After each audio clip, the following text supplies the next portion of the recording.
Yep. Okay. Good morning.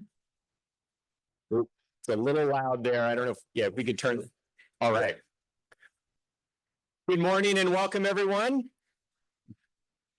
Good morning. Good morning. I'd like to officially call to order the State Route 37 Policy Committee. Today is Thursday, May 1st. We'll go ahead and do a roll call. No. All right, good morning, State Route 37 Policy Committee. I'll start with roll with the County of Napa. Councilmember Mark Joseph. Here. Supervisor Amber Manfrey. Mayor Pierre Washington. Here. County of Marin, Councilmember Pat Eklund. Supervisor Stephanie Moulton Peters. County of Solano, Supervisor Mitch Mashburn. Here. Mayor Andrea Source. Here. Supervisor John Vasquez. Here. County of Sonoma, Councilmember Victoria Fleming. Supervisor David Rabbit. Here. And Supervisor, Vice Chair Rebecca Hermosillo. And Chair Eric Lucan. Here. And also like to acknowledge the executive directors. We have Executive Director Andrew Vermeer from MTC, Executive Director Kate Miller from NDTA, Executive Director Ann Richmond from TAM, Executive Director Daryl Halls, I haven't seen, from Solano Transportation Authority, Executive Director James Cameron from SCTCA, and General Manager Eddie Cummins from SMART. Bringing Daryl Halls into the virtual space now. And then for the expanded partnership, if you are in the attendees side on the Zoom, please raise your hand so I can bring you into the panel side. From Yocha Dihi Winton Nation, Yvonne Perkins. From the Federated Indians of Great and Rancheria, Buffy McClellan. Congressional District 2, Jenny Calloway. Congressional District 4, Brendan Sweeney. Congressional District 8, Debbie Gibbs. State Senate District 2, Carrie Lynn Decker. State Senate District 3, Alex Pater. State Assembly District 12, Melissa Apuya. State Assembly District 11, Tiffany Jones. State Assembly District 4, Tracy Kumpin. Caltrans District 4 Director, Dina Eltwanzi. I believe I have everyone, Chair Lucan. Thank you, Drew. Great to see all members of the committee, all the staff that is here, members of the public that are joining us both in person and online today. Before we move right into the consent calendar, I want to do a couple quick things. One, I want to acknowledge and thank SMART for hosting this meeting. And I thought since we're all here at SMART's headquarters, it'd be nice to have the general manager of SMART just kind of give a quick update for all of us to hear of what's happening at SMART these days. Welcome, Eddie.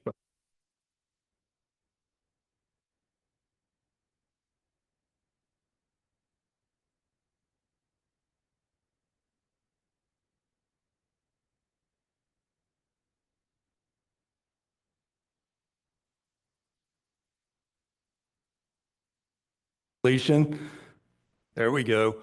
We're about to open up 9 miles of new pathway that'll open up later this month.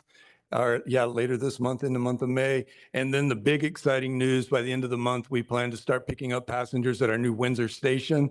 And just as an announcement, we are having the ribbon cutting for that event on June 13th. It'll be at 1:30 p.m. Everyone is invited. In January, we opened up the Petaluma North Station. We had 600 people show up to that event. So we're anticipating well over 1,000 people that will come to this event. So it's going to be huge, and just hope everybody can make it out to celebrate with us. Thank you. Great. Thank you, Eddie, and thank you to your staff and team for hosting us here this morning.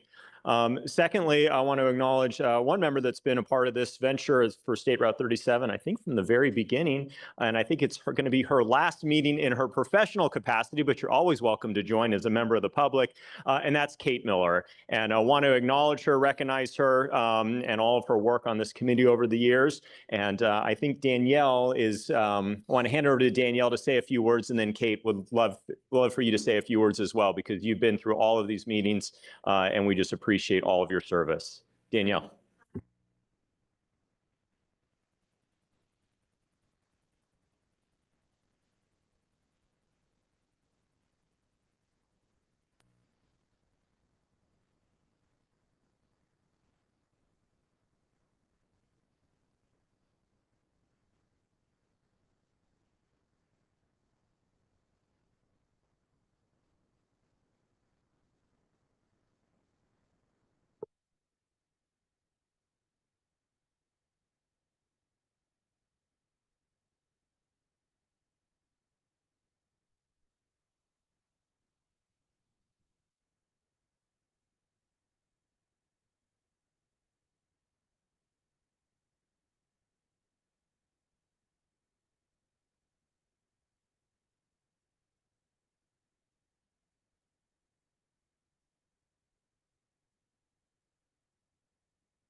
Thank all of you for, that's very kind. I think the number of lasts is really more of a reflection of all the ways that we all work together and all the different committees that we participate on. And without those, I don't think we would have been able to move this project forward. It's a very complicated project. It's been a wonderful project to work on. And just in terms of, I mean, for all of us, it's such a learning opportunity. And it has just been wonderful. And I think when we talk about the United Bridge Partners and their approach, originally I kind of have to giggle because Congressman Huffman doesn't like what we're doing. I think that would have been more of a challenge for him. So anyway, I keep up the good work. Any way that I can support this project moving forward, I'd be happy to do. And I'm sure I'll be in touch with all the folks because there's so many friends around the table that I will be in touch with them. So again, good luck with this project. It's a really good project and really meaningful. Thanks.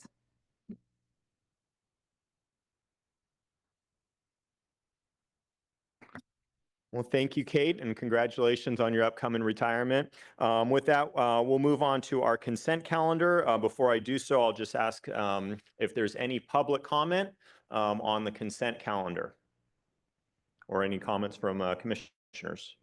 Councilmember, please, Committee Member Eklund, Councilmember Eklund. Thank you.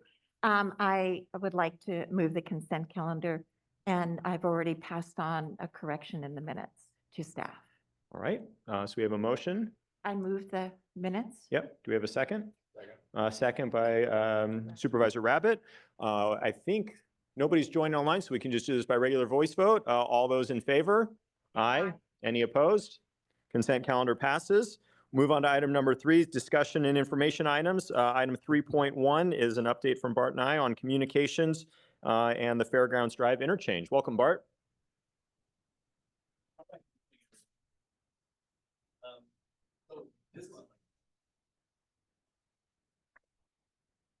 Hello? Yeah, there we go. This is going to be a quick update and a positive one. The focus on communication for this policy committee meeting is construction. So I know I reported out last time that we were headed to construction. We're right there. The Solano Transportation Authority is managing the Fairgrounds Drive project that the contractor is ready to mobilize, and you'll be seeing our first traffic advisory or their first traffic advisory on it in the next 1 to 2 weeks, depending on when the contractor can begin placing K-rail and closing some of the ramps at night. So we're going to get that information out to the public. It's exciting to see this work happening in Vallejo. It's exciting for the entire route because the diverging diamond interchange that we're building there is the first part of our resilient effort, and we're building it now. So that's the big news. Where Caltrans is supporting the Solano Transportation Authority with the communications on that project. Right now, we're looking at developing some more communication tools to help the public understand what a diverging diamond is and that there's no challenge at all in navigating it. And then also a little bit about what it is and why it's a good choice for that particular location. So that's the big thing. We also have some construction happening from our CAP-M project on 37, a little bit more towards the Marin side, that will have some closures at night. Those are the public outreach elements that will happen during this period of time. And with that, that's everything for communications. Wonderful. Thank you, Bart. Any questions? Not seen any. We'll quickly go to public. We're going to go to public comment on each item individually, correct? On these? Yeah. We'll quickly go. Is there any public comment or any of those online? No. I did not receive any pre-submitted public comments on this item, and I currently do not see any members of the public wishing to speak on this item. Chair Lucan. All right, Bart, thank you for the update. We'll move on to item 3.2, a legislative update with Daryl Halls. And I know Daryl's with us online. Welcome, Daryl. Morning, everybody. Hopefully you can hear me. I just wanted to know, follow up to Bart's presentation. Our traffic advisory went out yesterday, actually. So the fairgrounds is officially under construction as of today. Good news for those that are supportive of the interim project, the bill, Assembly Bill 9697, which is the protected species legislation. We had a committee hearing on Tuesday, and I want to acknowledge the role of Commissioners Moulton Peters and Ms. Mashburn. They both testified in support of the project along with a lot of supporters. It passed out of committee with 12 aye votes and 1 abstention. It's next going to the assembly floor and then be going to the Senate next month. So that bill's moving forward. There was some questions, a little bit of tweaking. I think there was acknowledgement that we need some more communication with the tribes. So there's going to be some amended language for that. But if there's any questions, I'm happy to answer those. All right, thank you, Daryl. Any questions? I'm not seeing any here. Daryl, is that it for the legislative update?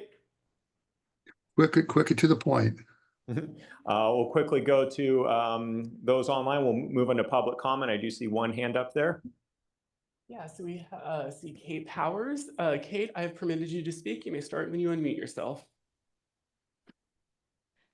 Yes, thank you for the opportunity to speak. I just wanted to reiterate that MCL opposes the legislation, and we join a number of other organizations, including Climate Action California, the Planning and Conservation League in Sacramento, Save the Bay, and many others. I don't have the document up right now of letters that have been sent, but we continue to have concerns about the interim project. Thank you. Thank you, Kate. Next we have is Chance Cutrano. Chance, I've permitted you to speak. You may start when you unmute yourself. Thank you so much. Good morning, everyone. Great to see you all. Thanks for all your hard work.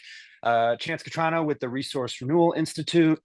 I just want to echo the comments of my colleague from MCL, Kate Powers. Resource Renewal Institute is also in opposition to this bill and doesn't believe that there should be a CISA exemption process, and it should go through normal processes, especially for highway widening projects. It's a bad precedent statewide, honestly. Glad that there's more work to be done on the bill with tribal engagement as well. But look forward to engaging on this bill as it moves forward, especially in the Senate. So thank you all for your hard work, and yeah, have a great day. Thank you, Chance. Chair Lucan, I do not see any other members of the public wishing to speak on this item. All right, thank you. If there's no other. There is a hand from Jenny Calloway. Yes.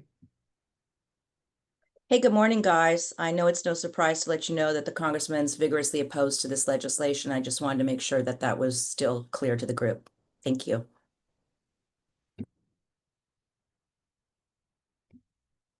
All right, any others? Not seeing any. Daryl, I think if you're so, can you maybe, you mentioned the next step is that it would go to the Assembly floor and then the Senate. Can you lay out that process a little bit in the timeline from what you know? I know it's always a moving target.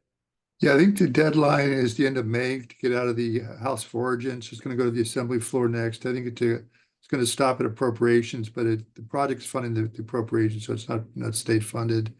But then go to the appropriate committee in the Senate, and probably in June, and work its way through that process through the Senate. So the next step for testifying will be at the Senate committee when it's assigned sometime in June. Okay, thank you. If there's no other questions on this, we'll go ahead and move on to the next update. Thank you very much, Daryl, members of the public and the expanded committee that are weighing in and expressing their opinions on this one. Appreciate that. We'll move on to item 3.3, which is a update on the quality of life study. Jeanette Wiseman from MTC. Hi, thank you very much. Jeanette Wiseman with MTC, State Route 37 Corridor Program Manager. All right, so I got a light topic to bring to you guys today. Quality of life.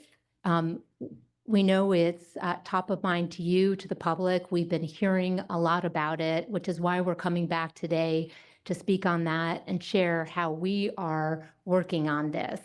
You know, in recent meetings, you know, the last policy committee meeting in March, and then also the public meeting for the project in January, we heard loud and clear that we have some work to be done, some honing in on this project and our efforts. So that's what we're here to do today and moving forward.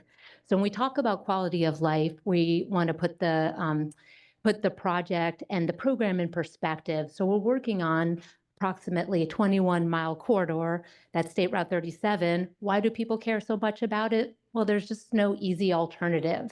If you go north, that's double the distance. If you go south, on Richmond San Rafael Bridge. It's more than double. People rely on it to get to their work, to get to all the places they need to go on their daily life and as part of their life.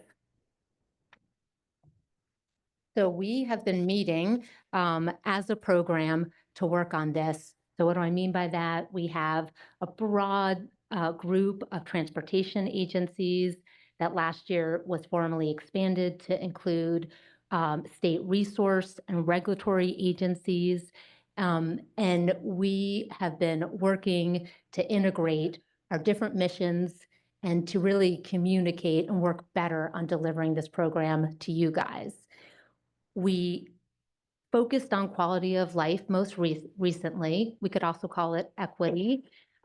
We held a couple of meetings, one in March, one in April, where we really got together and spoke about what this means from our different agency perspectives, from our personal perspectives, and what does it mean as part of this program so that we can understand it and communicate and work with the community better to this end.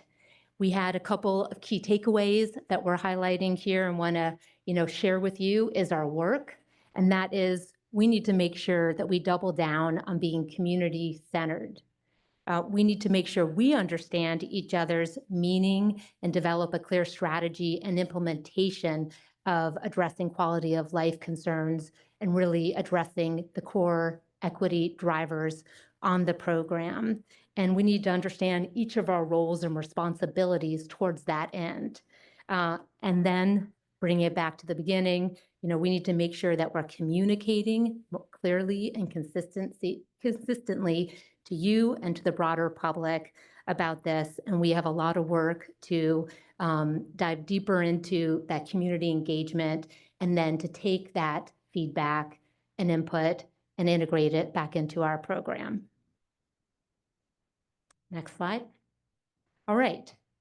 So we're going to talk a little bit about how we're now working on that and moving towards, future focused engagement with the community. We recognize we always need to bring up first the core imperatives of what we're doing.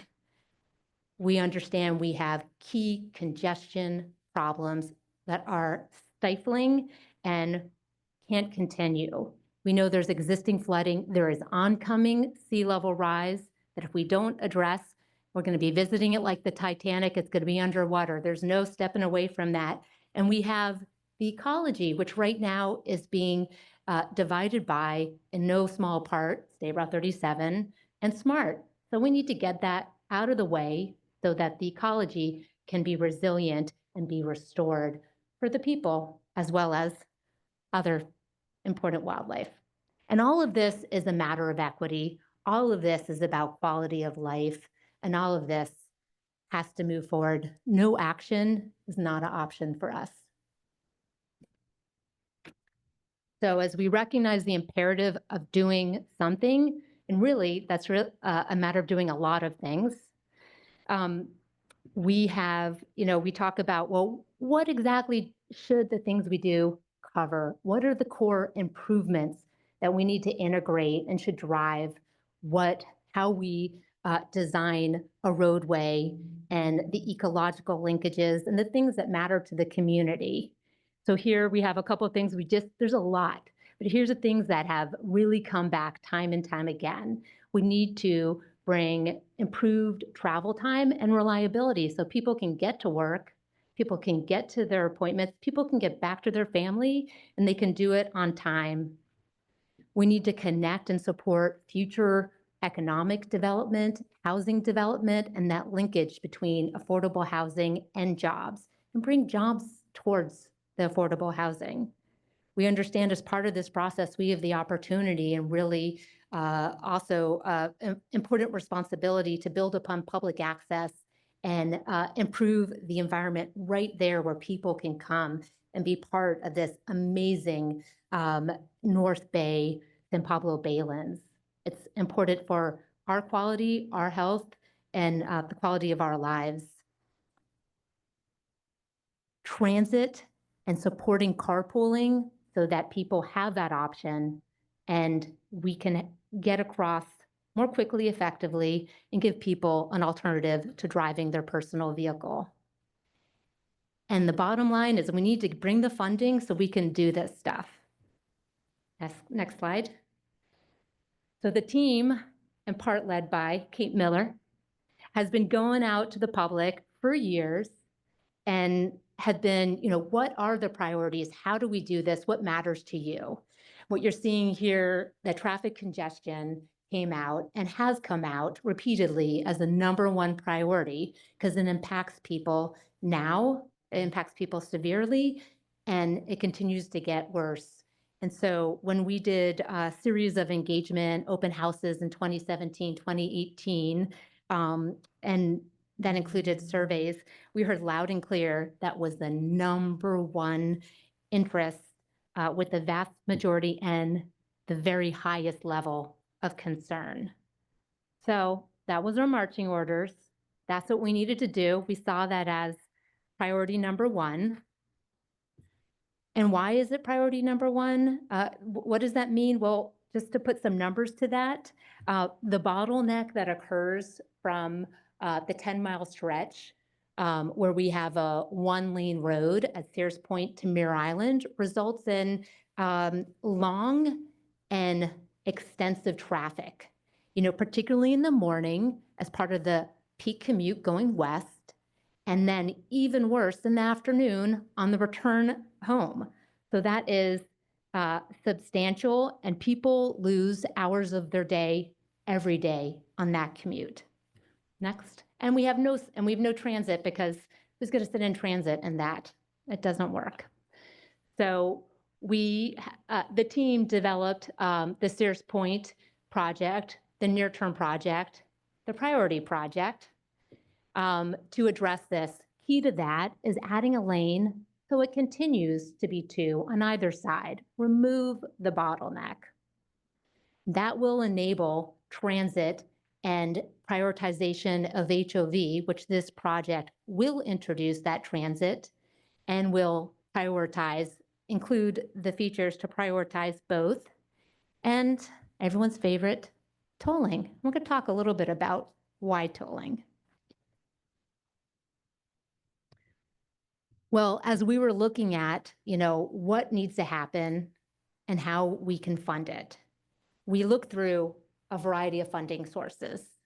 We recognize that competitive grants, state and federal, are good options. We have gas tax funds, for highway improvements. That's another option. And then there's tolling. What wasn't available that we looked into were things like sales tax, parcel tax, things that people have used in other projects, but there's not an appetite or capacity here in the North Bay, at least during this period. Maybe things will change, but that is not our source for this project in the foreseeable future. So working with what we have, we've developed a funding plan, which to date, we have $228 million committed from some successful competitive grants. And we've relied on financing for future tolling as part of that local commitment for what we are already having somewhat in hand. And then also the future funds that we have identified here, approximately $172 million, which include an SB1 grant that we currently have out and we're trying to bring home this summer. Next slide. Oh, and private tolling, the concerns around that, why it was eliminated is because we don't want to have your tolls in the hands of a private company. That's not a risk that we want to take and think would be fair to the public. Okay, so you're wondering, really, why tolling? Well, when we add the new lane, you may have heard we have some state requirements that we have to address. The state does not allow us to add capacity and induce vehicle miles traveled because the state is working hard to stem climate change and the greenhouse gases that really spur climate change. So When we add a new lane, we have to take measures in order to manage vehicle trips. And tolling is a really effective way of accomplishing it. There really isn't another way that we've identified that will do this. And in the same hand, it also helps us prioritize to give that priority lane to transit and to encourage carpools to move that forward and build demand. The tolls also help fund the project directly and indirectly. And it will keep the benefits that the public will see at the opening of the project. It'll help it last because it helps manage the vehicle trips. So it extends the benefits of travel time and reliability.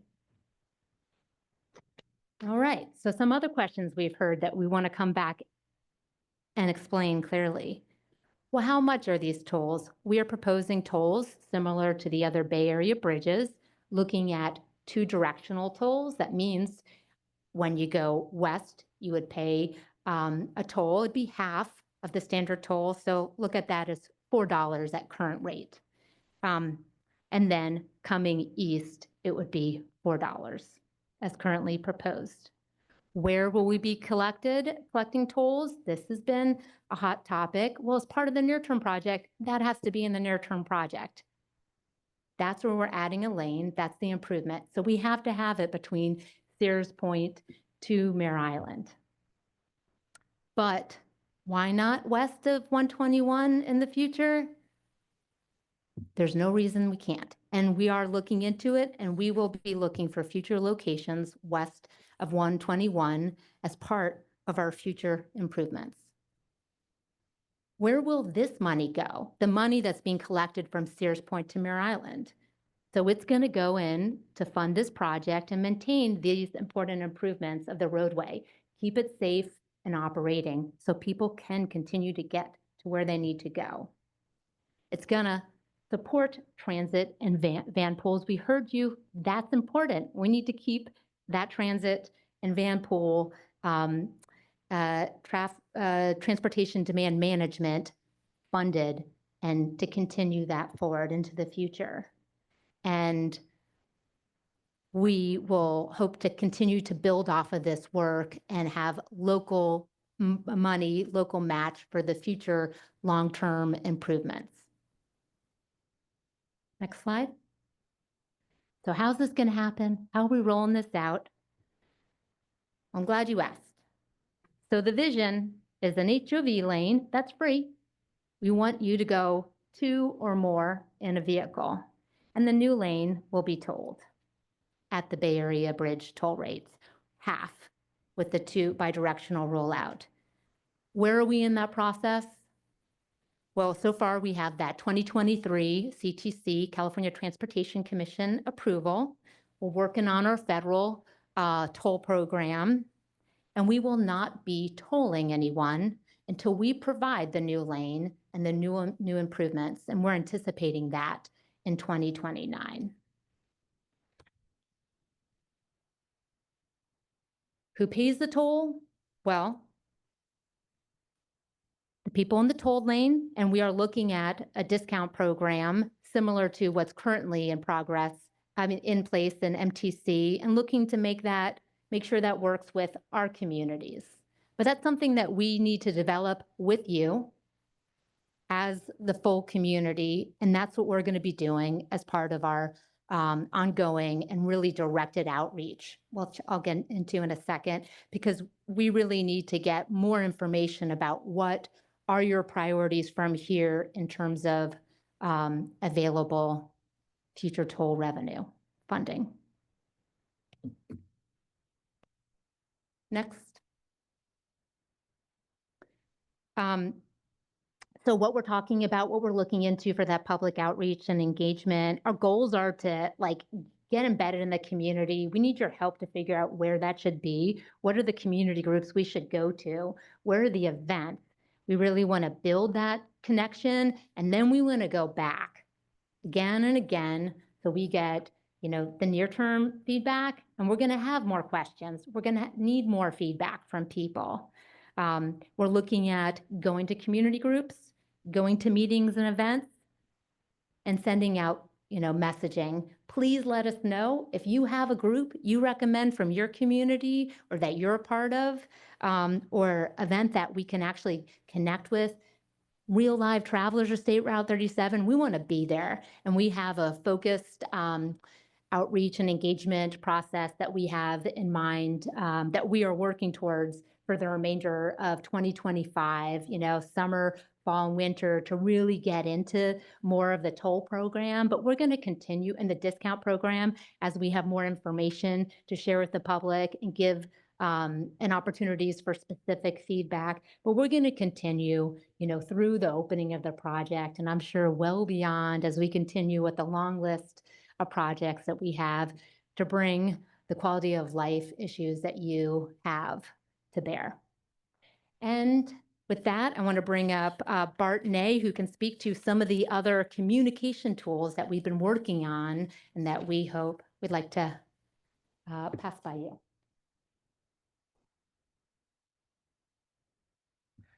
Okay, we have a mantra of one team, many solutions, right? We're working together. And so you have an integrated corridor communications team that meets weekly to look at how we reach out to the public.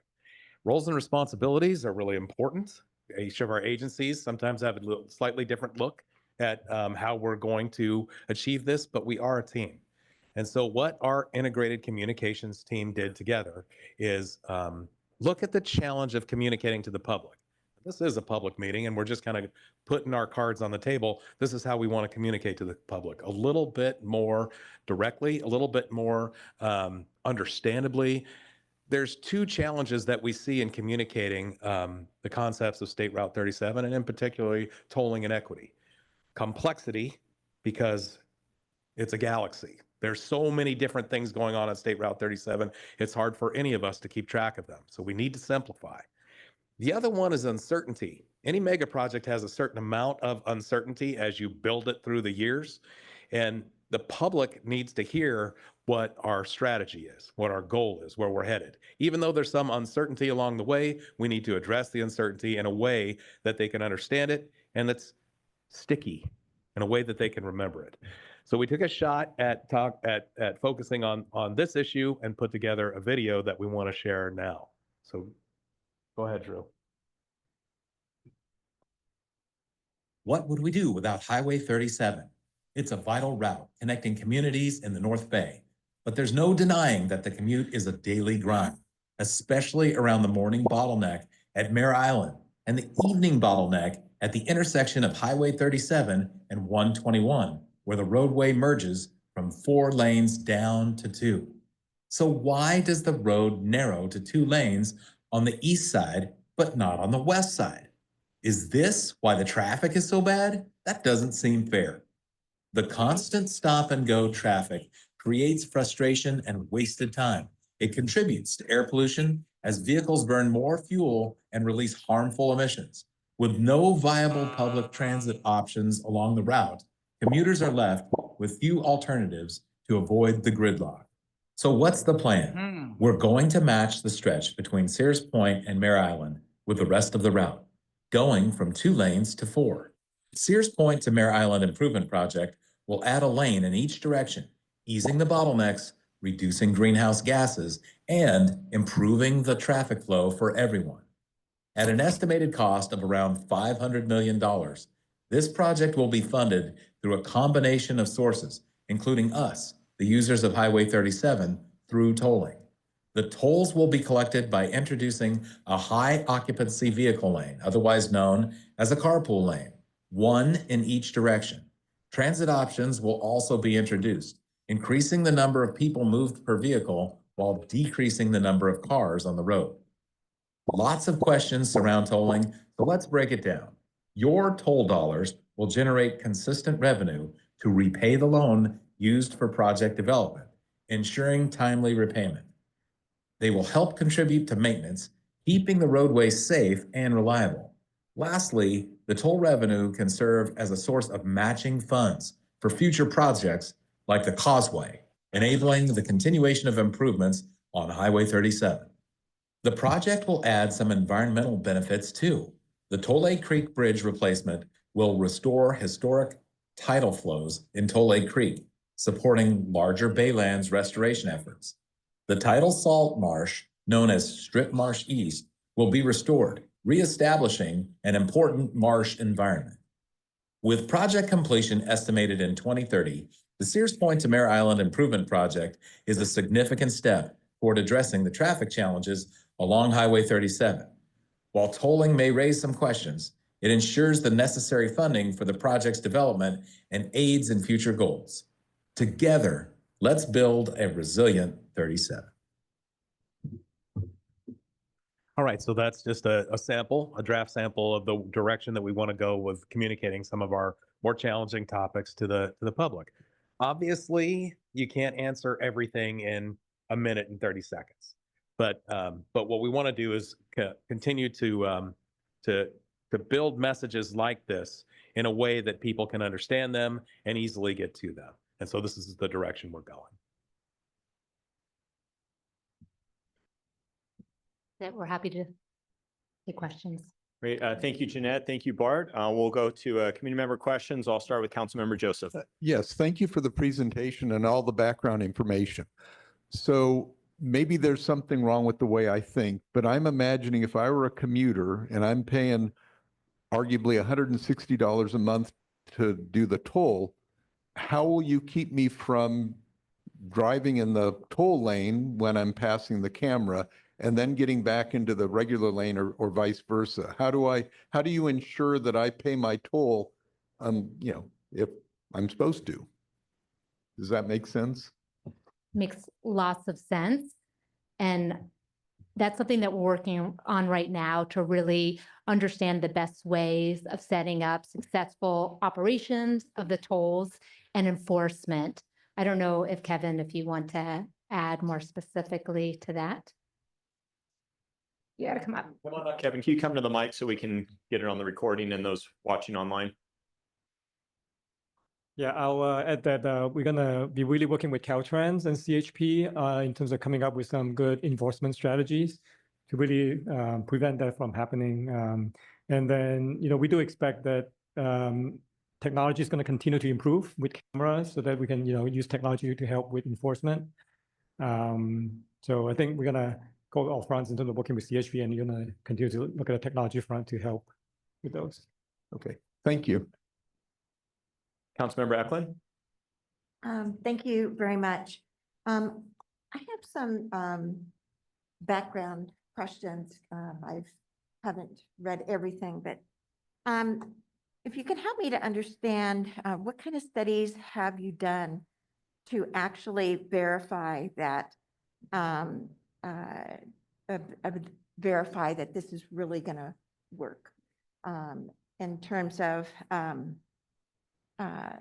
having vehicle miles traveled reduced? Because I don't see it, because most people want to be in their cars. I mean, if you look at Highway 101, the HOV lane is not necessarily used as much as the other lanes. So help me to understand, what study have you done to actually verify that? Sure. I'm going to call upon our traffic expert again because he is leading those studies. I should introduce myself. I'm Kevin Chen with MTC. Very good question. So your question, just want to make sure I understand it, is how would tolling help reduce VMT? No, what study has been done to actually prove it? Okay, so actually, as part of the environmental review process that we've completed in early 2023, that whole process involved a lot of very detailed travel demand forecast modeling. So that was a very well-vetted process with the project team and with the public.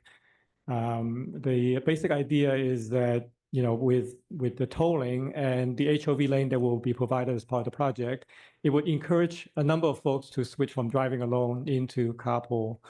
And as part of the project, we'll also be introducing new bus service, transit service on this corridor that does not exist.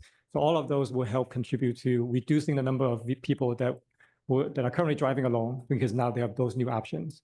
So basically, every single person that's going to make that switch is going to be like one car less on the road. And that all translates to vehicle miles of travel. And that gets added up over the course of the day, over the course of the year. And that's how the VMT calculation was done in all those modeling exercises. Could you send me the link to that document? Yes, definitely. Okay, great. Because when I was driving up here, Highway 101 going south, that has an HOV lane too, was very slow.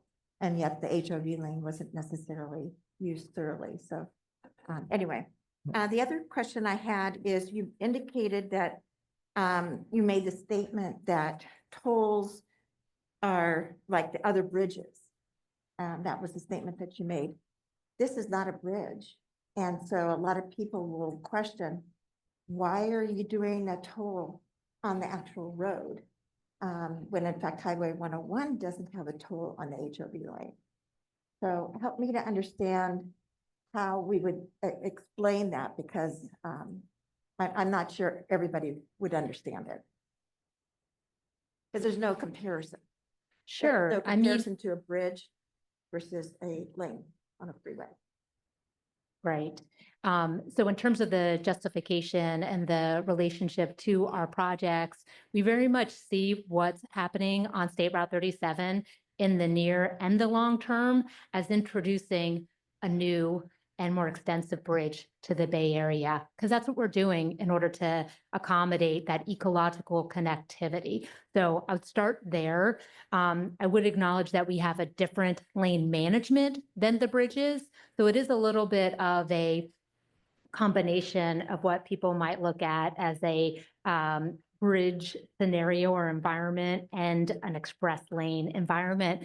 So we're going into new worlds here and trying to develop something that makes sense for this specific roadway and its users. Anything to add? Yeah, I'll add that I think as Kate actually had mentioned earlier, I guess when everything started about a decade ago with the United Bridge Partners coming in with a proposal to privatize the road, tolling on the full facility was proposed originally. And I guess, so I just wanted to kind of share that, from the get-go. And from a technical standpoint, really to be able to raise the level of revenue needed to implement this project and future improvements. And more importantly, to really make a dent in managing traffic congestion and encouraging mode shift.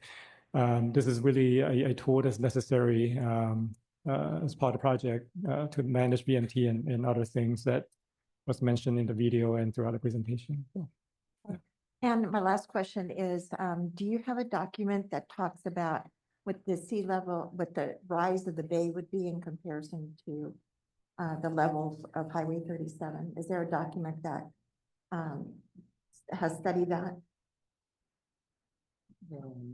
Sorry, can you repeat the question? The rise of the bay with sea level rise expected to be, 9 feet in some places in the San Francisco Bay Area. Yeah. And so I'm kind of curious as to what environmental document actually identifies how high that bay is going to be next to Highway 37. Yeah, I think, Javier, I think maybe in the Novato Creek Bridge project has a projection, probably in that environmental document, as well as the Pell study that Caltrans led. So if you could just send me the link to the document, that'd be helpful. Javier, if you want. But yeah. You don't want to. The planning environmental linkages certainly looked at it corridor wide. We also had some earlier sea level rise document and corridor plans. And then we continue to update based on the latest Ocean Protection Council's recommendations and projections. So that's what we're working towards. So if you can send me the links, that'd be great. Will do. Supervisor Mashburn? Yeah, the video is great. And if you're going to take that out into the community, I can tell you, and I'm probably stealing the mayor's thunder here, but if you're going to bring that out into the community over there in Vallejo and in our region, I would also recommend that you bring a couple others. And the first would be a video that explains the process for obtaining the transponder that's going to be required for all those folks to be able to use that lane, because they don't know that and they don't understand that. And that's going to cause a lot of issues with violations and violation fees for folks who already can't afford to use that lane, right? And the second is that in the video that we saw, it talks about transit and it talks about trying to change commuters' modes of travel and to take vehicles off of the road and to push people into mass transit. And if we're trying to herd everybody that direction, we need to explain the why to them. And we also need to explain the how. We say we want you to use this and we're going to create this so that we can have transit, but we don't explain transit to them. They're driving for work, to get to a job, to get to a specific location somewhere over here in Marin, Novato, Petaluma, wherever it might be on this side of the road. And they don't know how mass transit or how the insertion of transit there is going to get them there. So they're not going to use it. They're going to go, yeah, that'd be great, but I got to be able to get to this spot in Novato, and I don't know how that's going to connect or what it does. We need a video or something that explains to them when transit is inserted here, it connects to Novato this way. So you can get to where you need to go and you don't have to use your car. And the benefit of that is that you get to use this lane and not spend 2 hours of your day for the rest of your life in traffic, right? You get to do it on the bus and it's a shorter period of time. And you get to save this much money in your automobile and gasoline and all those things. When you show them that, then it makes sense. Then they're supportive of it, and then they want to be part of that. And if you begin that education process now, it'll make a difference. So when you're going out into the community in Solano County, bring 2 more videos or bring some pamphlets or bring something that shows those things to those folks in our community so that they understand the why. Thank you. Thank you, Supervisor. Mayor Soares?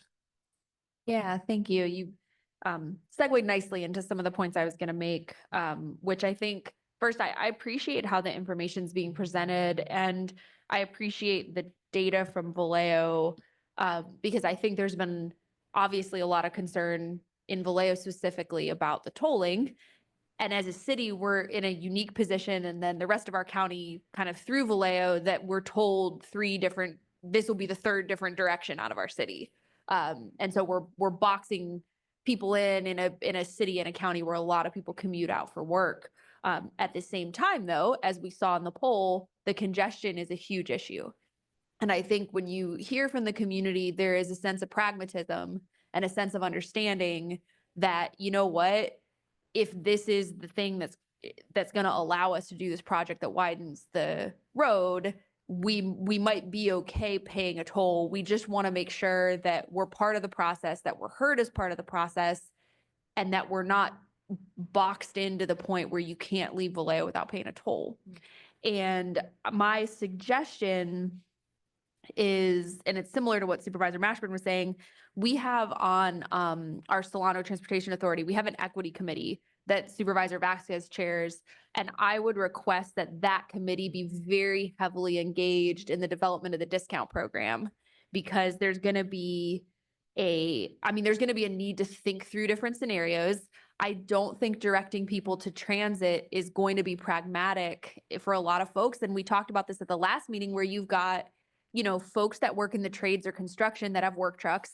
There's no way they're going to be able to take transit. And then you've got folks that are in caregiving or other roles where they work odd hours, and they're never going to be able to take transit. And that's not even including the issue of being able to get to your final destination. If you can get from Vallejo to, let's say, the Vallejo Ferry Terminal or the Vallejo Transit Center to the Novato or Petaluma Transit Center, that doesn't help you get from your start or your destination on either end. So I think we're going to run into a lot of issues with transit. And I think we're going to run into issues of abuse of the HOV lane and people not knowing how to get the transponder, or being afraid, or not having the money and the resources, or just accidentally forgetting to set the transponder.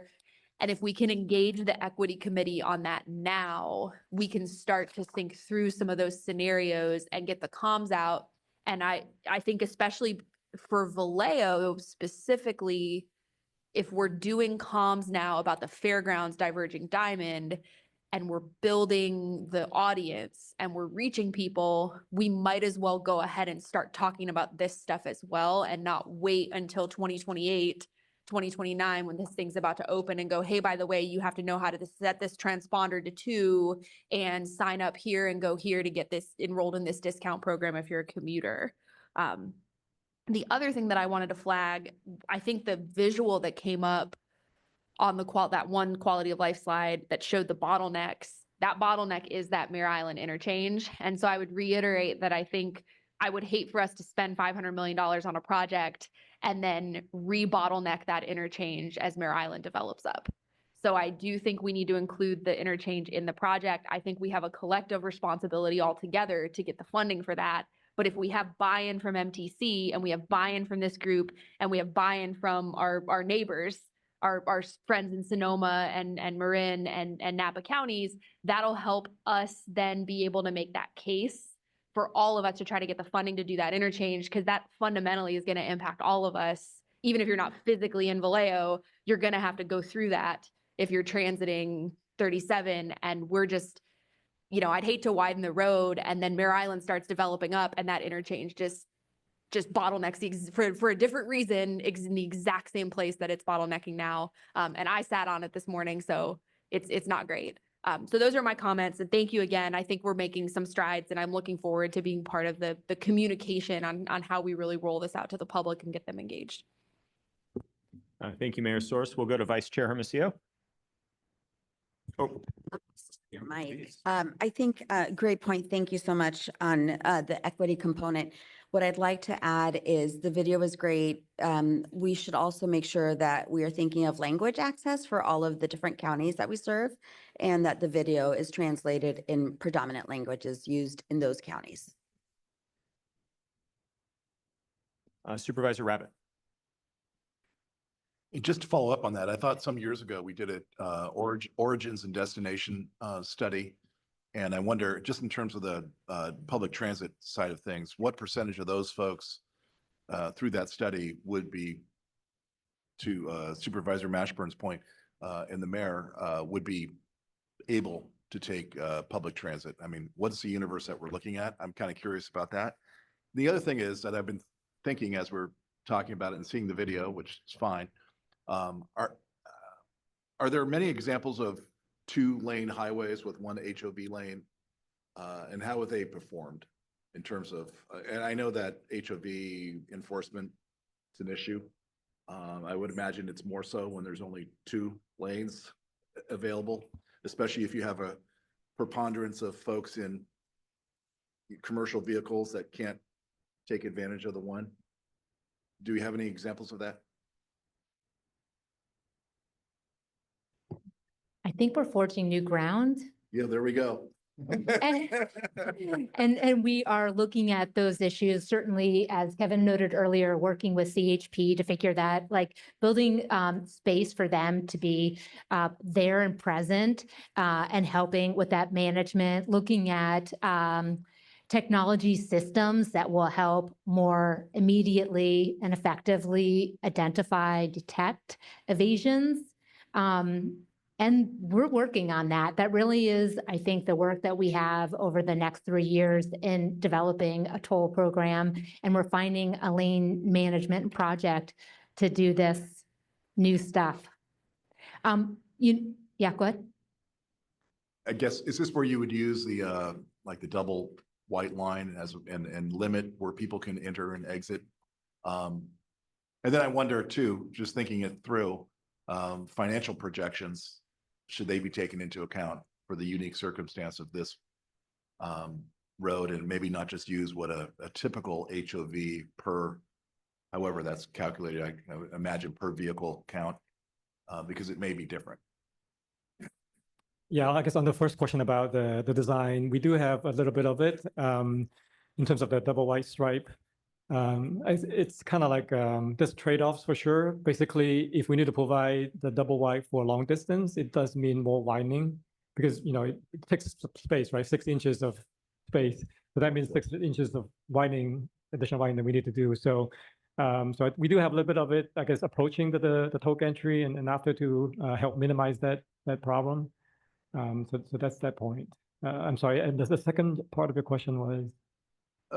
And it's getting into the weeds, I know, but financial projections taking into account what one would be able to foresee with the unique circumstances that we have here.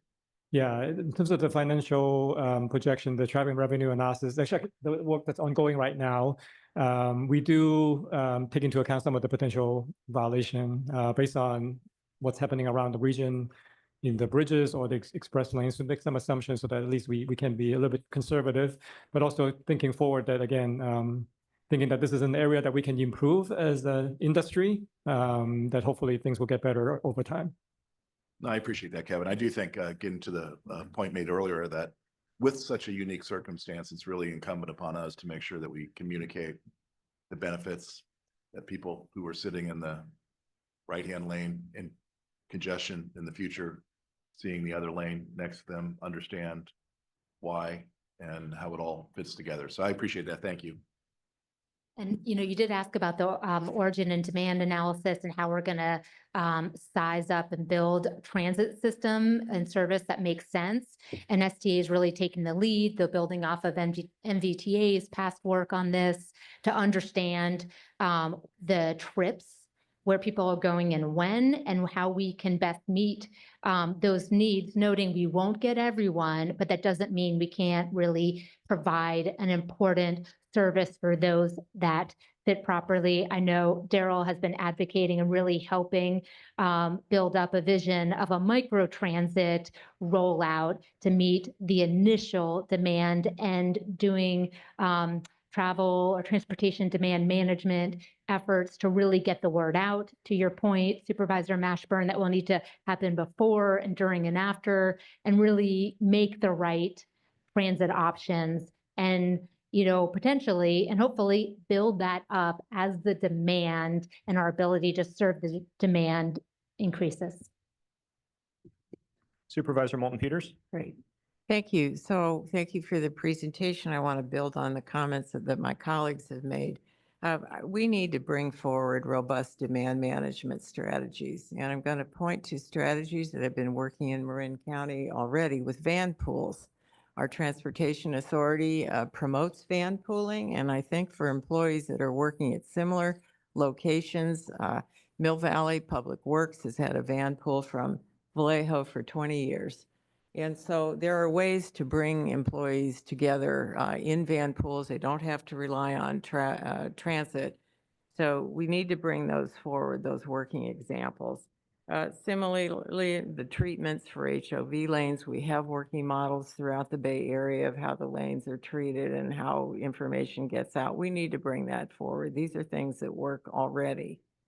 And I want to comment, I was down in San Mateo County yesterday with our MTC Chair, Sue Nowak, and the comment was made there that the East-West housing to jobs model is there too. They need to build more robust East-West transportation and transit linkages, because the affordable housing is in the East and the jobs are in the West.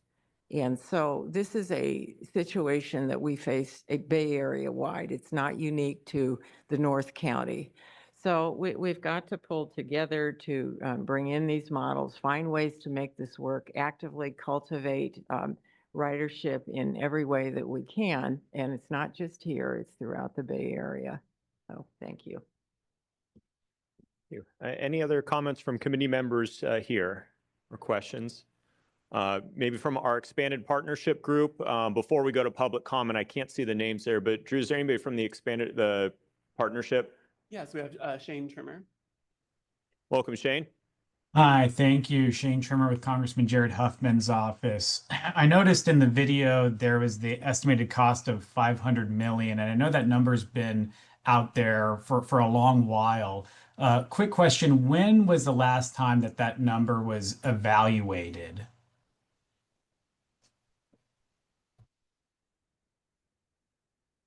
Last year.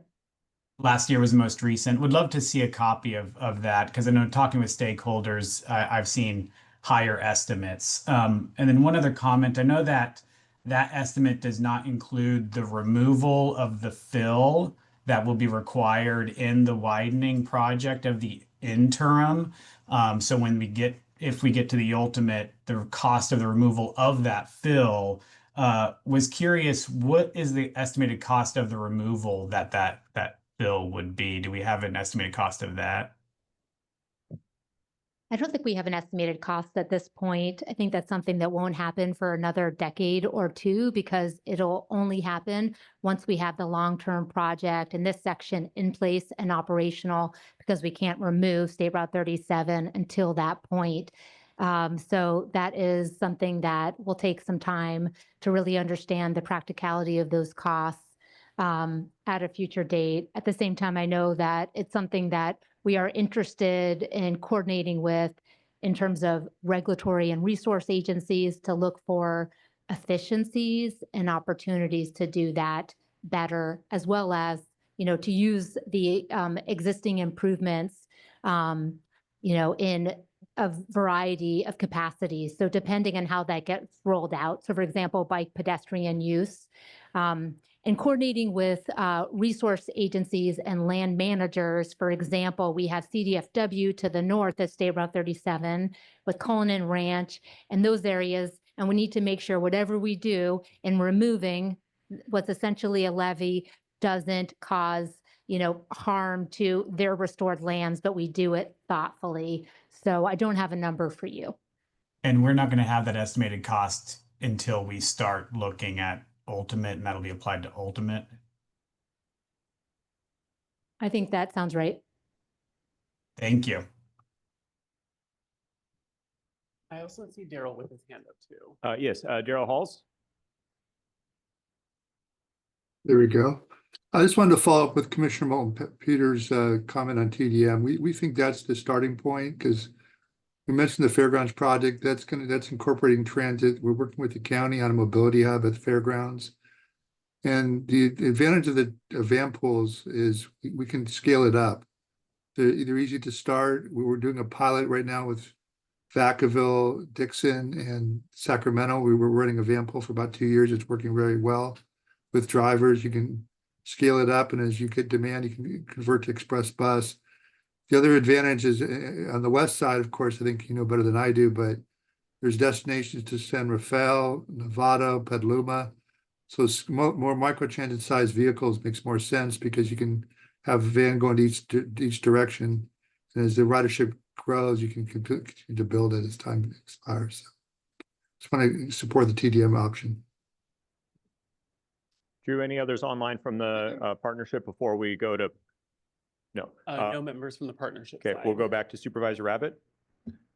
Yeah, was thinking on the HOV again being a very unique circumstance, and I was talking to the MTC ED.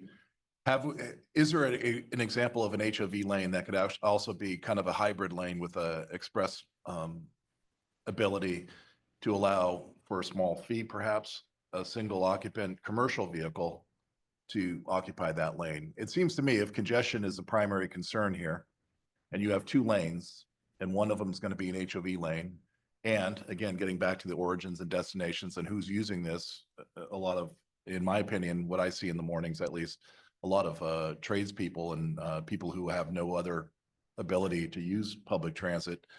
Why wouldn't we look at something that would really attack the congestion piece by having some sort of hybrid HOV lane with Express? And I just throw it out there as something that we might think about as we go forward.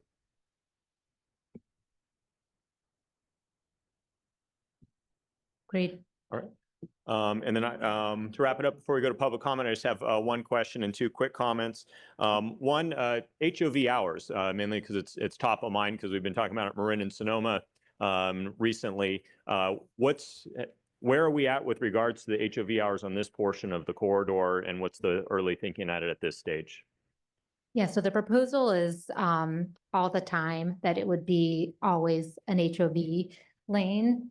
And we need to continue to look at that. One of our commitments, so we'll continue to look at it ahead of opening. And then one of our commitments that we're making is to evaluate operations when we open up. And I think that will be an important component of it. And looking at travel patterns and where we see the volume and movement. Great. I think that's an important piece of the conversation. We have HOV hours all over the Bay Area. There's not a lot of places that I'm aware of where it's 24 hours HOV. So I think we need to, if that's the plan, need to message that early on and gather feedback on it. And I don't think you can talk about HOV hours soon enough. So I'd encourage that.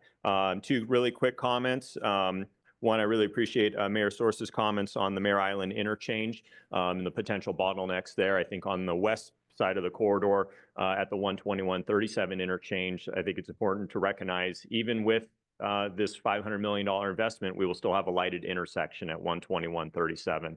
I think it's important whatever we can do on both ends of the corridor to advance the environmental as quickly as possible because it's not necessarily going to be free flowing all the way through because you still have some impediments on both ends, the interchange at Mare Island and the lighted interchange at 121-37. So still maybe some more work to be done. And then lastly, on HOV in general, we know September 1 of this year, the decal program for EVs is going to completely end. I understood that going, I don't see any chance of expanding that, nor do I think that program has kind of completed its purpose.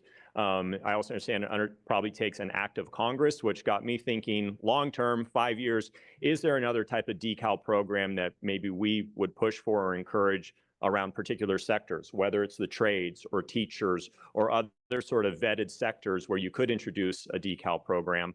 I know that's a long ramp and would take legislation, but I think it's something we ought to be thinking about, especially with a 24-hour HOV lane. And there might be ways to maximize that, utilize that for particular job sectors. So just something to consider.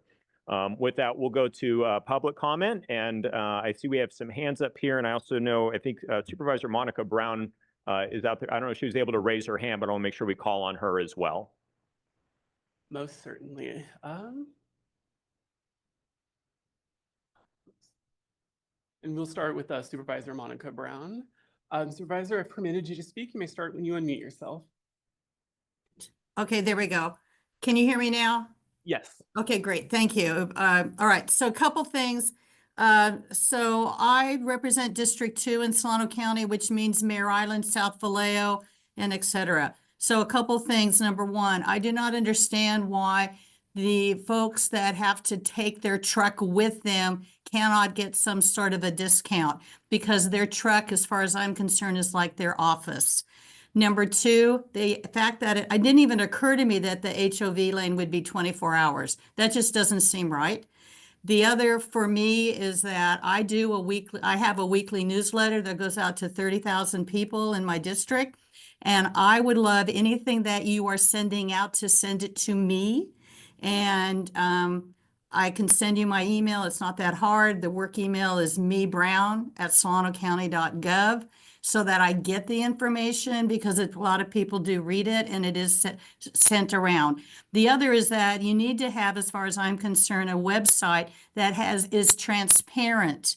So if for some reason this project is $500 million and it's going to and the money that is raised does whatever, show that on your website so that it looks like we're doing something monetarily. And the other is that I agree with, and I can't remember who stated it, that people that are taking Highway 37 are going to their job. So unless you have some sort of a bus that might take them to SMART and SMART then drops them off whatever, are they going to get a discount if they have to drive? I know this is random and all this kind of stuff, and I know everybody's been working on it, but we need to figure it out. And the other, I don't know if you're going to get to that particular PowerPoint, but when you have this River Park bike path improvements and all this kind of stuff, it feels like that Vallejo's being bought.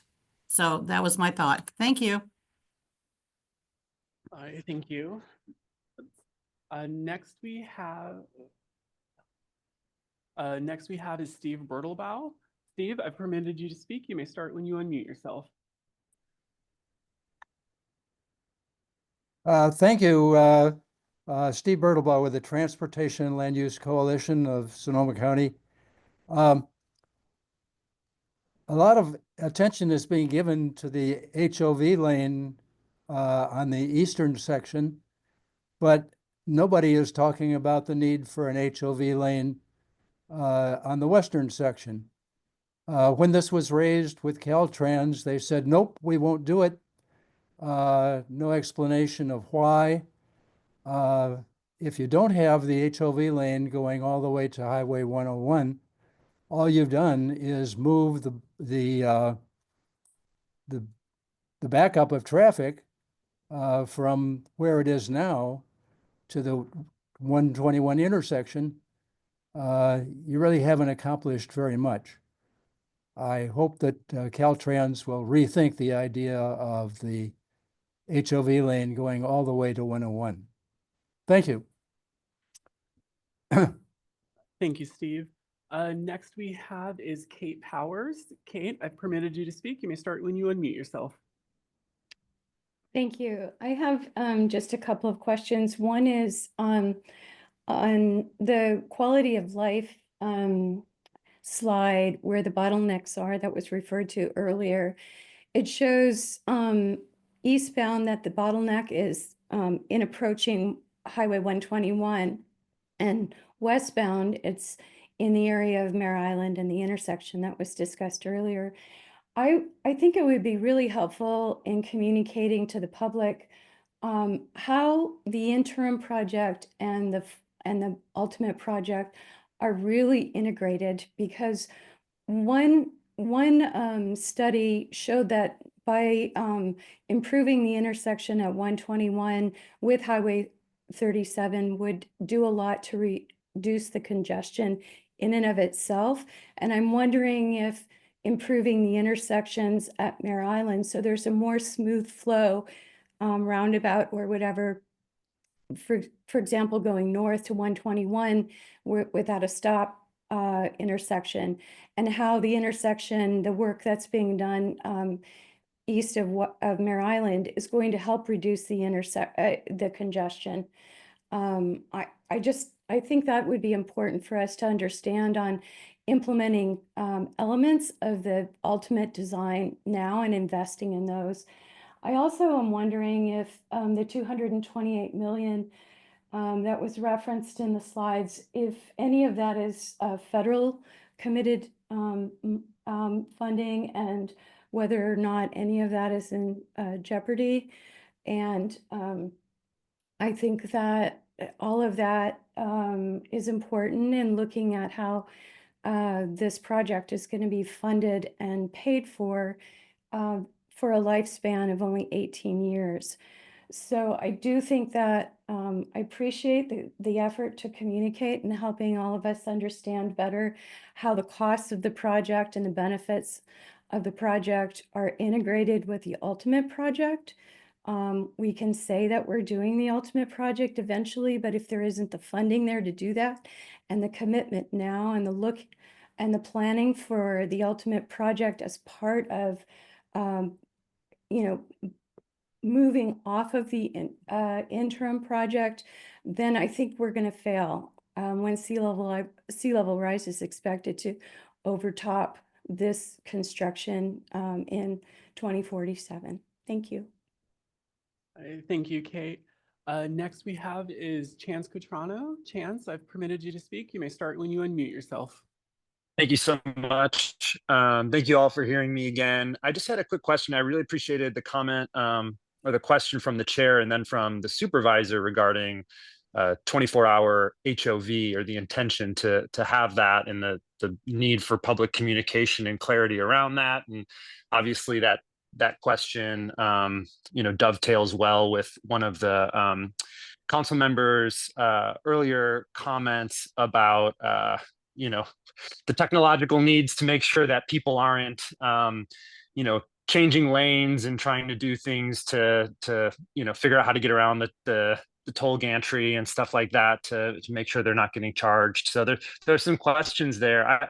I think one of the larger questions I had related was whether or not there's any legal requirements to have the 24-hour HOV lane, or if that's sort of a decision that you all make at the policy level, or that's made at MTC or Caltrans or something like that. I think there are a lot of novel things that are taking place with this particular project that folks aren't used to in other places. So just trying to figure out like where is the decision point for that particular one? Is that a legal requirement for this particular project, or is that something you can all decide here amongst yourselves? It would be great to get an answer in this meeting. Thank you. Members of the public wishing to speak on this item. Great. I'll invite Jeanette and team back up if you'd like to respond or address some of the questions you heard during public comment.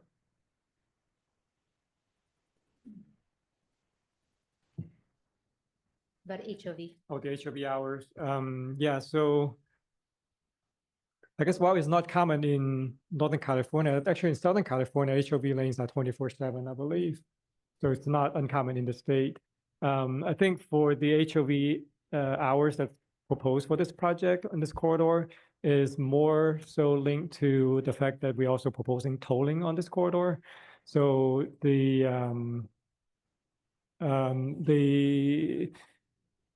toll authority approval that we received from the California Transportation Commission, CTC, is what we propose for the project, and having one HOV lane that's 24/7 that's not towed, as well as having an HOV lane that's towed. So for that to really work and be consistent, 24/7 is the proposal that we have for the HOV hours. But to answer Chance's question, or one, it's not mandatory to be 24/7 in this case. Great. Thank you for that clarification. Council Member Eklund. Great. I just have a question. If this committee votes to not have a 24-hour HOV lane, would that be something that would help influence either MTC or Caltrans to make sure that it is not a 24 hours? Because I definitely agree with the comment about the caregivers. My mom is 98 and years old, and so she has caregivers. And they come from Vallejo. They come from different parts of Marin as well. And they work 12 hours. 12 hours. So for that, there's no traffic between 12 hours necessarily. So I don't know. I'm just very concerned about the cost for people that are lower income or have jobs like mechanics or whatever that work odd hours. So anyway, would a vote from this committee at some point at the proper time make any difference at all? Well, maybe.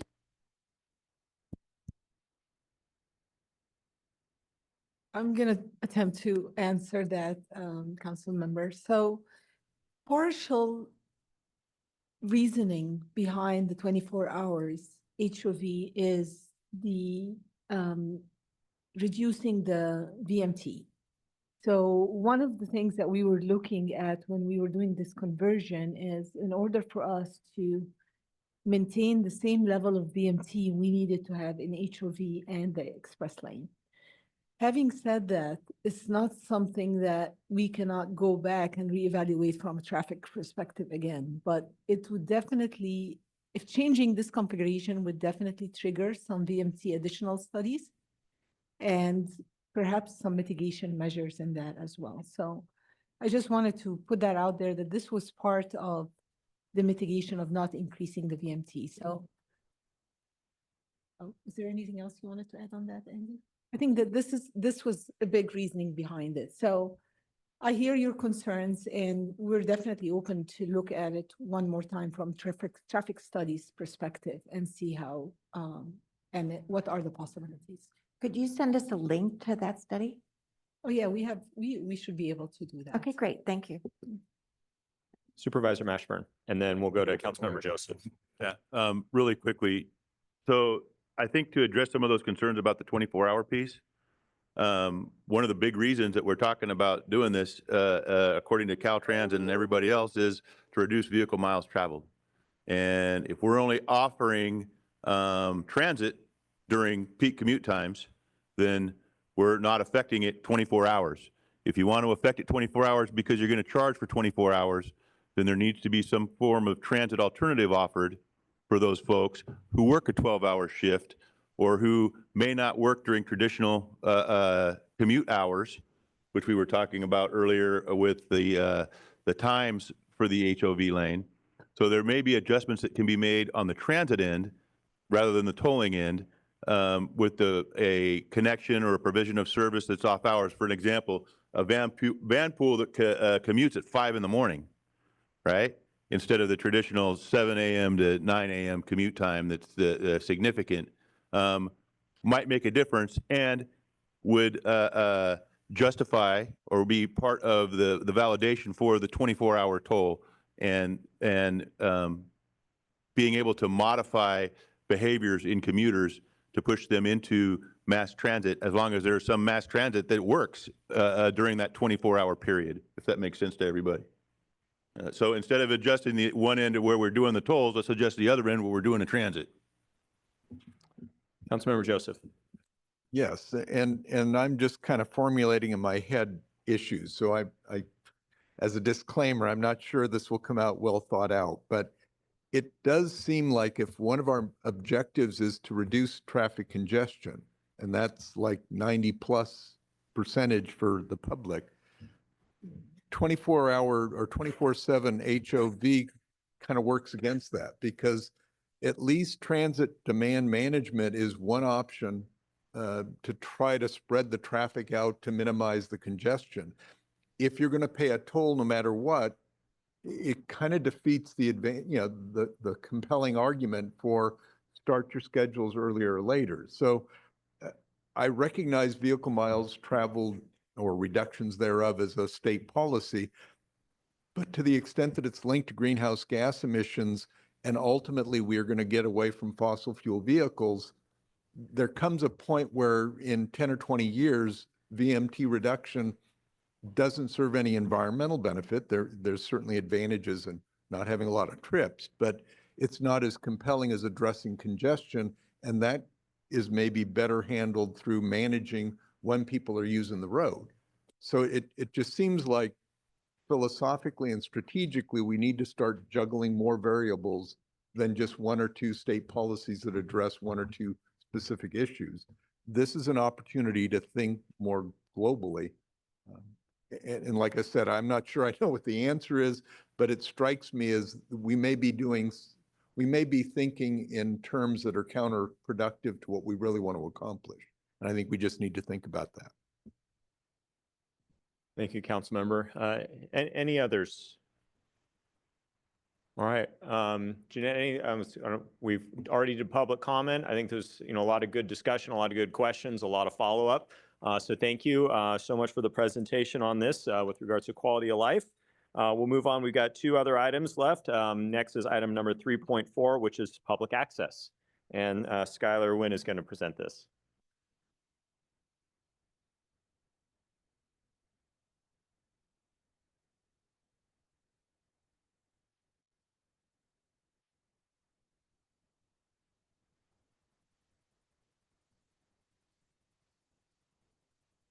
Oh, press it one more time. There you go.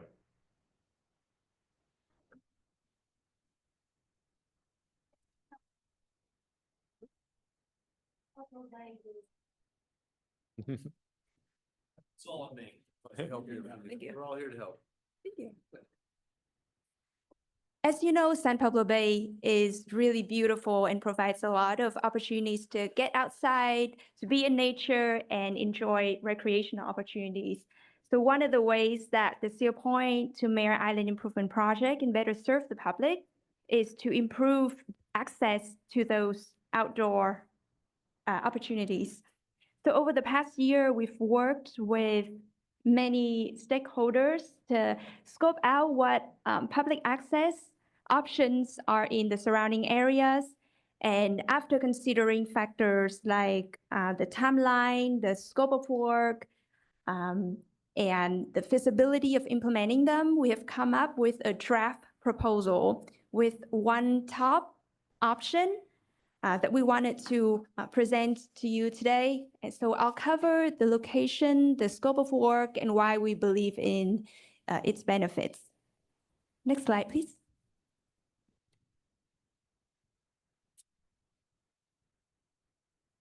So this proposal is to improve the waterfront in the city of Vallejo. And Vallejo is the closest community to the footprint of our project. And its residents are likely regular users of 37. So we really want to bring this benefit. And public access is also a BCDC requirement for our future permit to provide the maximum feasible consistent with our project. So on the screen, you'll see that there are certain gaps in Vallejo with the Bay Trail right now. And on the right figure, you'll see that there are the 3 locations marked with the red stars. So we'll go into more detail on each of those. Next slide, please. So the first component of this proposal is at River Park. It's currently already an existing part of the Bay Trail, but it's only dirt and gravel path that sometimes can affect the ride quality. So the scope of work here would be to convert this dirt and gravel path to a Class 1 multi-use path and adding in mile markers and other amenities like wayfinding or benches so that joggers, cyclists, and anyone who want to use the path have a great experience enjoying the view and all the benefits. Next slide, please. If you go just a little south of that site, you'll see there's the Merritt Island Causeway. And right now there's already existing Bay Trail going under the causeway, as you can see in orange on the screen. And the city of Vallejo is interested in improving bike path access along the causeway in the future. It's a bigger project and they're doing the feasibility study right now. So what this scope here would do is to bridge the gap between the two existing and future improvement by building a connector from the Bay Trail south of the causeway onto the causeway and putting in retaining wall and other safety features. Next slide, please. The third and final component is improvement at the Catola Parkway. So the Bay Trail currently ends around Independence Park, and Caltrans has a project that's putting in complete streets element on State Route 29 to close to the Carquinez Bridge. So there's only this little gap that will connect those two elements, which is at Catola Parkway. So there's already existing sidewalk here that can be converted or constructed into a multi-use path that's about 12 feet wide and completely separated from the travelway by installing landscape features to improve safety.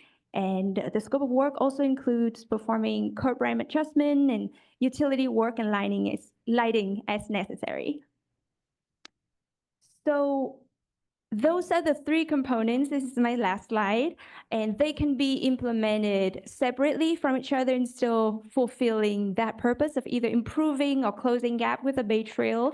However, when implemented together, they bring great benefits to improving the Vallejo waterfront as a whole, and in combination with the existing Bay Trail as well as the Caltrans project on 29, the end result would be almost a continuous north-south bike path access connection from Cedar Point Bridge all the way to near the Carquinez Bridge, so along Vallejo.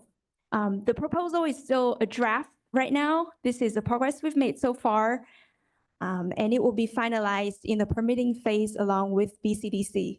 So thank you. Great, thank you so much. Any questions or comments? Councilmember Joseph. More informational. This is focused on the Bay Trail, which is fine, but in Napa Solano, there's the Vine Trail.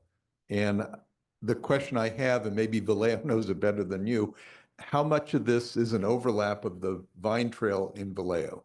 I'm thinking the River Park bike path seems like that would be a better option for that limited segment. So all of this, where I'm coming from is all of this sounds like it would also improve the overall quality of the Napa Valley Vine Trail, which being from Napa County would make me excited. So I'm just trying to clarify.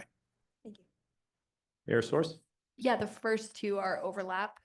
The Catola Parkway wouldn't be Vine Trail, but it's all connected. And one of the things I was going to mention, I was going to turn on my light, that we just did a big Vine Trail gap, I don't know what a gap filling, for lack of a better term, and did a ribbon cutting, and it connects Vallejo to American Canyon, which is wonderful because then it connects our ferry all the way to Calistoga. So it's in Vallejo, but it's about more than Vallejo.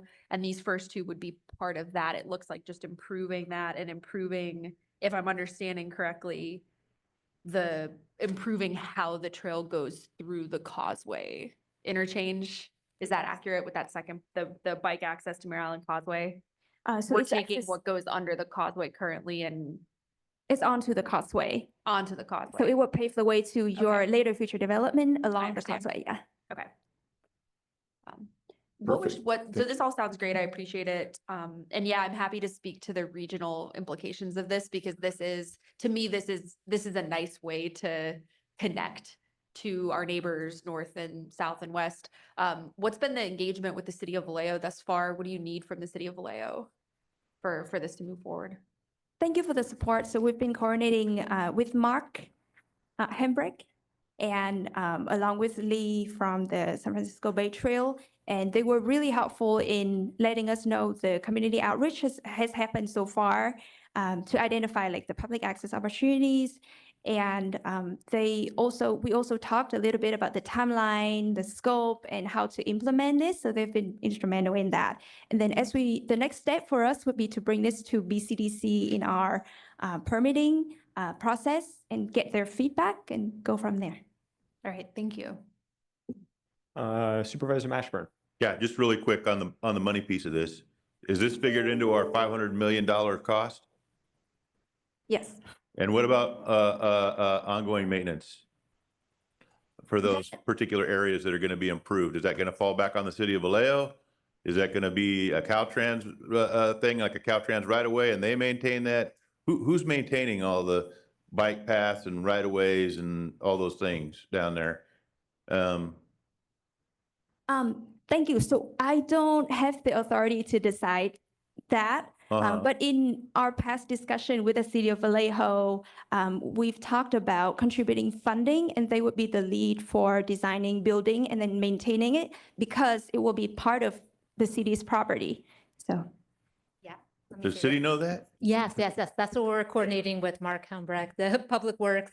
Yeah, About the city, it sounds like the city knows it. The mayor didn't know it, but the mayor knows it now. Okay, all right. Just checking on that because the supervisor didn't know either. So I just was curious about that. We're sometimes the last to know. Yeah, So well, you now know. I know. But the Thank you. vision is to pay for in lieu fees that will support the improvements and then enable the city to do the ongoing maintenance in a reasonable manner, but taking the authority of it. So the reason I was asking that is because in my new role at MTC, I'm learning a lot about toll lanes and what they pay to maintain and don't pay to maintain. And if this is part of the project, which is part of the road, which is part of the maintenance and the upkeep and the fees, then it would make sense to me that those monies should be used to maintain those things that were put in as part of the project.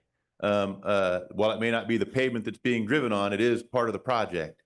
So rather than the city of Vallejo, who, no offense, Mayor, a little cash strapped right now, having to fork out to maintain those bike paths and pedestrian walkways, it might behoove us to make sure that, or look at how that could be part of that O&M that is the toll. The second piece of it is, and this is a rah-rah piece, I am appreciative of this improvement in the city of Vallejo because it puts you right down on the waterfront and connects you to the ferry if you're riding a bike or walking. And it also, there's a very large park and ride lot right down there, right across from the ferry, where if we are really truly talking about people commuting from Solano County and going across 37 into the area and trying to reduce vehicle miles traveled, it gives them a place to park their car and walk over and connect with transit. So that part of the plan works. And so I'm appreciative of that. Thank you. Supervisor Vasquez. Yes, I was just going to make a comment to my colleague. As a member of BCDC Enforcement Committee, we'll find somebody to fine if it's not maintained.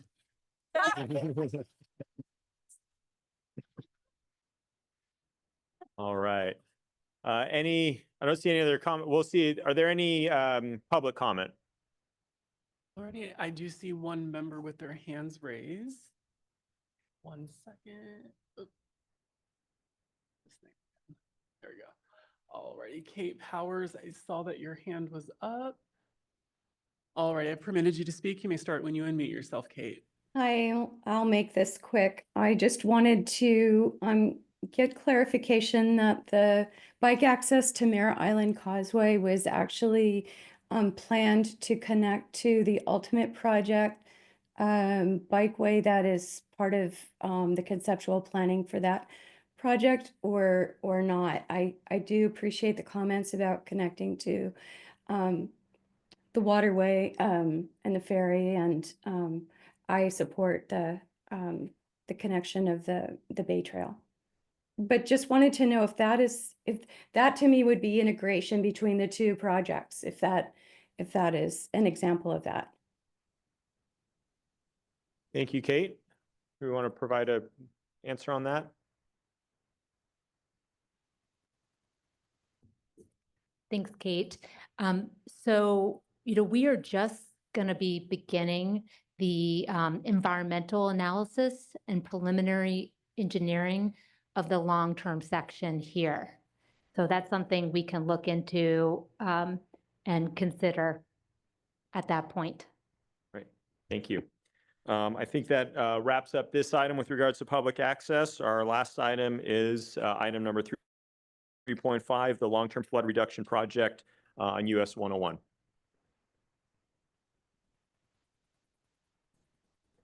Or not on US 101, my apologies. I don't know why it says US 101 Atherton. We all know where this is.